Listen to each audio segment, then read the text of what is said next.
problem is the Islamic Republic has set up a security strategy that is akin to a handshake and a knife. They put the knife behind your back and try to force you into a handshake.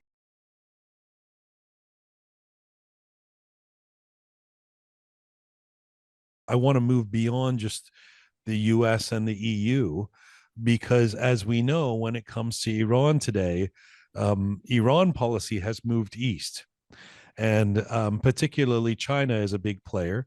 Beijing recently brokered a deal to normalize relations between Iran and, spoiler alert, Saudi Arabia. I mean, this caught a lot of us by surprise. It caught, I sort of did a double take when I saw the news. We get Iran's incentive and maybe even China's. Why have the Saudis seemingly suddenly decided to engage with Iran? It seems counterintuitive. I'm glad you mentioned this deal. It requires a little bit of unpacking, but there is ethno-sectarian animosity between Islamic Republic and Saudi Arabia. That's been well documented. The Islamic Republic has tried to export its vision of regional order, its revolution, ever since it's around. That's been well documented. We all know this. There's a very interesting Khomeini line I'm going to butcher, but he's talking about if they forgive the Americans, if they forget about Israel, if they look past Saddam, they will never forgive the Al Saud. That's how deep-seated the Islamic Republic's animosity with Saudi Arabia is. So the Saudis have lived on the front lines of this threat. The problem is, for us in the West, we have been used to a particular snapshot of Arab views towards Iran, a snapshot of these views circa Syrian war and Yemen war, where there is a much more hawkish vibe towards Iran in the GCC states, sure, particularly from UAE and Saudi. But the problem is these states which live on the front lines of the threat from the Islamic Republic, the drone threat, the missile threat, and I'll tell you, I've been in war games, and the Iranians know this, the Arabs know this.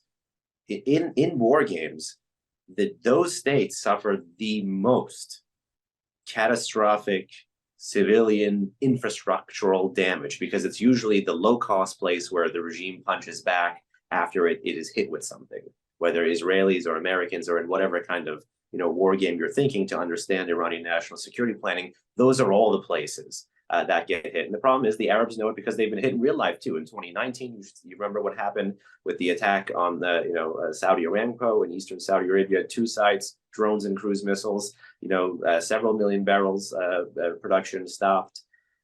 This is critical stuff. So those states, when they felt like the West, and in particular America, did not have their back, they do things that states normally do, which is to hedge. The problem is the Islamic Republic has set up a security strategy that is akin to a handshake and a knife. They put the knife behind your back and try to force you into a handshake. They're not trying at the moment, in the short to medium term, to turn Saudi Arabia, which is an American partner still, despite the drama, into an Islamic Republic overnight. They're trying to get the American order to bow deeper and deeper and deeper and accommodate a rising Islamic Republic. And the way they do that is they put pressure with the arms and the funds and the material support to the proxies. The Houthis in Yemen, to the Shia militias in Iraq, to the IRGC in Iran, have all struck Saudi Arabia. Saudi Arabia is facing multi-dimensional air and missile threats. So you're saying the Saudis feel pressure to present an olive branch to Iran? Absolutely. And that pressure grew when, not only during the Trump administration, they didn't feel like militarily there was enough of a clear red line against the Islamic Republic, but during the Biden administration, where they, in my view, wanted to be seen as reaching out. So there were about 6 rounds from 2021 to recent of direct, bilateral, often sponsored by the Iraqis, by the way, meetings between the Saudis and the Iranians, where ostensibly the Saudis wanted an end to the war in Yemen because the Iranians are supporting the Houthi rebels in Yemen, and of course to reestablish diplomatic ties. But haven't the Saudis, I mean, other than Israel, isn't Saudi Arabia the sort of number one country that's sponsored, tried to, I mean, whether it's propaganda or education, tried to tell the world about Iran. It's the Saudis fund Iran International, the television network that is daily putting out things that are, against the Iranian regime. So this is why it seems counterintuitive to me. I mean, the thing is, states can walk and chew gum at the same time. So they think that they can actually try to, tempt the Islamic Republic into diluting some of these threats. I think you and I think that that is a fool's errand, but it is an errand that they are pursuing out of a necessity because they live on the front lines, and they believe that whether it was the Bush administration and the freedom agenda, whether it was the Obama administration and the quest for a nuclear deal and going behind regional states' backs, whether it was the Trump administration and the unclear responses to Iranian use of force, or whether it's the Biden administration calling Saudis a rogue state or a pariah state, and then the politics of oil diplomacy, the politics of getting back into a deal, structurally, the Saudis see America as being a bit more of a wobbly partner than meets the eye. And then when you marry that with not just the Iranian knife, but the Iranian knife and handshake to try to force a policy of accommodation out of Riyadh, just like they already forced one out of the UAE in 2019.